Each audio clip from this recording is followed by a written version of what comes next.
ಮನೆಗೆ ಬಡತನ ಬರಲು ಮುಖ್ಯ ಕಾರಣಗಳು. ನಮ್ಮ ಮನೆ ಜೀವನ ಮತ್ತು ಮನಸ್ಸಿನಲ್ಲಿ ಶಾಂತಿ ನೆಲೆಸುವಂತೆ ನಾವು ಪ್ರತಿದಿನ ಶ್ರಮಿಸುತ್ತೇವೆ. ನಮ್ಮ ಸಂಬಂಧಗಳಲ್ಲಿ ಮಧುರತೆ ಇರಲಿ. ಆದರೆ ದಿನದಿಂದ ದಿನಕ್ಕೆ ನಾವು ಒತ್ತಡ ಮತ್ತು ಅಶಾಂತಿಗೆ ಬಲಿಯಾಗುತ್ತಿದ್ದೇವೆ. ಜೀವನದಲ್ಲಿ ಪ್ರೀತಿ, ಹಣ, ಸಂತೋಷ ಮತ್ತು ಶಾಂತಿಯನ್ನು ಕಾಪಾಡಿಕೊಳ್ಳಲು ಕೆಲವು ಸರಳ ಪರಿಹಾರಗಳನ್ನು ನಾವು ಇಂದಿನ ಈ ವಿಡಿಯೋದಲ್ಲಿ ತಿಳಿಯೋಣ ಬನ್ನಿ. 1. ಮನೆಯ ಹೆಂಗಸರು ಕಾಲ ಮೇಲೆ ಕಾಲು ಹಾಕಿ ಕುಳಿತುಕೊಳ್ಳಬಾರದು. 2. ಕಾಲು ನೆಲದ ಮೇಲೆ ಸರಿಸುತ್ತಾ ನಡೆಯಬಾರದು.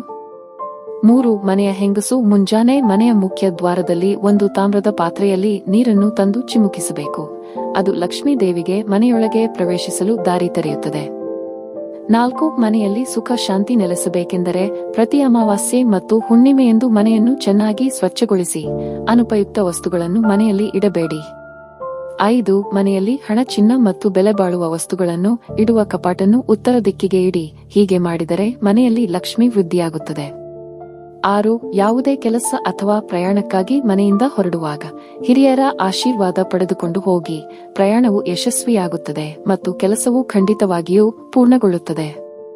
7. ಮುರಿದ ಕನ್ನಡಿ ಎಂದರೆ ಮುರಿದ ಹಣೆಬರಹ, ಒಡೆದ ಕನ್ನಡಿಯನ್ನು ಹಾಗೂ ನಿಂತಿರುವ ಗಡಿಯಾರ ಯಾರು ನೋಡಬಾರದು, ಏಕೆಂದರೆ ಅದು ಅದೃಷ್ಟದ ಭಾಗವನ್ನು ದುರ್ಬಲಗೊಳಿಸುತ್ತದೆ.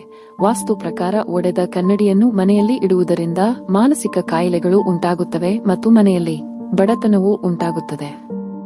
8. ದೇವರ ಪೂಜೆಯನ್ನು ಬೆಳಿಗ್ಗೆ 6 ರಿಂದ 8 ರವರೆಗೆ ನೆಲದ ಮೇಲೆ ಆಸನವನ್ನು ಹರಡಿ ಪೂರ್ವ ಅಥವಾ ಉತ್ತರಕ್ಕೆ ಮುಖ ಮಾಡಿ ಕುಳಿತುಕೊಂಡು ಮಾಡಬೇಕು. ಪೂಜಾ ಆಸನವನ್ನು ಸೆಣಬು ಅಥವಾ ಕುಶದಿಂದ ಮಾಡಿದ್ದನ್ನು ಉಪಯೋಗಿಸುವುದು ಉತ್ತಮ. 9. ಮನೆಯಲ್ಲಿ ಯಾವತ್ತೂ ಪೊರಕೆಯನ್ನು ನಿಲ್ಲಿಸಬೇಡಿ. ಅದರ ಮೇಲೆ ಕಾಲಿಡಬೇಡಿ ಅಥವಾ ಅದರ ಮೇಲೆ ಹಾದು ಹೋಗಬೇಡಿ. ಇಲ್ಲದಿದ್ದರೆ ಮನೆಯಲ್ಲಿ ಆಶೀರ್ವಾದದ ಕೊರತೆ ಇರುತ್ತದೆ. ಪೊರಕೆಯನ್ನು ಯಾವಾಗಲೂ ಮರೆಮಾಡಿ ಇಡಿ. 10. ಹಾಸಿಗೆಯ ಮೇಲೆ ಕುಳಿತು ಆಹಾರ ಸೇವಿಸಬೇಡಿ.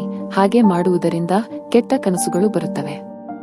11. ಶೂಗಳು ಮತ್ತು ಚಪ್ಪಲಿಗಳನ್ನು ಎಲ್ಲೆಂದರಲ್ಲಿ ಇಡಬಾರದು ಅಥವಾ ತಲೆಕೆಳಗಾಗಿ ಇಡಬಾರದು. ಇದು ಮನೆಯಲ್ಲಿ ಗೊಂದಲವನ್ನು ಉಂಟುಮಾಡುತ್ತದೆ. 12. ಮನೆಯ ಮುಖ್ಯ ದ್ವಾರದಲ್ಲಿ ಚಪ್ಪಲಿ ಮತ್ತು ಬೂಟುಗಳನ್ನು ಇಡಬೇಡಿ. ಇದು ಮನೆಯಲ್ಲಿ ನಕಾರಾತ್ಮಕತೆಯನ್ನು ತರುತ್ತದೆ. ಆದ್ದರಿಂದ ಮನೆಯ ಮುಖ್ಯ ದ್ವಾರವನ್ನು ಸ್ವಚ್ಛವಾಗಿ ಮತ್ತು ಅಚ್ಚುಕಟ್ಟಾಗಿ ಇರಿಸಿ. 13. ಮನೆಯಲ್ಲಿ ಜೇಡರ ಬಲೆಗಳನ್ನು ಎಂದಿಗೂ ಅನುಮತಿಸಬೇಡಿ. ಇಲ್ಲದಿದ್ದರೆ ಅದೃಷ್ಟ ದೂರ ಹೋಗಲು ಪ್ರಾರಂಭಿಸುತ್ತದೆ ಮತ್ತು ನಿಮ್ಮ ಪ್ರಗತಿಗೆ ಅಡ್ಡಿಯಾಗುತ್ತದೆ. 14. ವಾರಕ್ಕೊಮ್ಮೆ ಸಮುದ್ರದ ಉಪ್ಪು ಅಥವಾ ಕಲ್ಲು ಉಪ್ಪಿನೊಂದಿಗೆ ಮನೆ ಒರೆಸಿ. ಇದು ನಕಾರಾತ್ಮಕ ಶಕ್ತಿಯನ್ನು ತೆಗೆದುಹಾಕುತ್ತದೆ. 15. ತಾಮ್ರದ ಪಾತ್ರೆಯಲ್ಲಿ ಶುದ್ಧ ನೀರನ್ನು ತುಂಬುವ ಮೂಲಕ ಪ್ರತಿದಿನ ಸೂರ್ಯನಿಗೆ ನೀರನ್ನು ಅರ್ಪಿಸಿ. ಈ ಪರಿಹಾರವು ಮನೆಯಲ್ಲಿ ಸಂತೋಷವನ್ನು ತರುತ್ತದೆ. ಸ್ನೇಹಿತರೆ, ಇದೇ ರೀತಿಯ ಉಪಯುಕ್ತ ಮಾಹಿತಿಯೊಂದಿಗೆ ಮುಂದಿನ ವಿಡಿಯೋದಲ್ಲಿ ಸಿಗೋಣ. ವಿಡಿಯೋ ಇಷ್ಟವಾಗಿದ್ದರೆ ಲೈಕ್, ಶೇರ್ ಹಾಗೂ ಸಬ್ಸ್ಕ್ರೈಬ್ ಮಾಡುವುದನ್ನು ಖಂಡಿತ ಮರಿಬೇಡಿ. ಕೇಳಿದ್ದಕ್ಕಾಗಿ ಧನ್ಯವಾದಗಳು.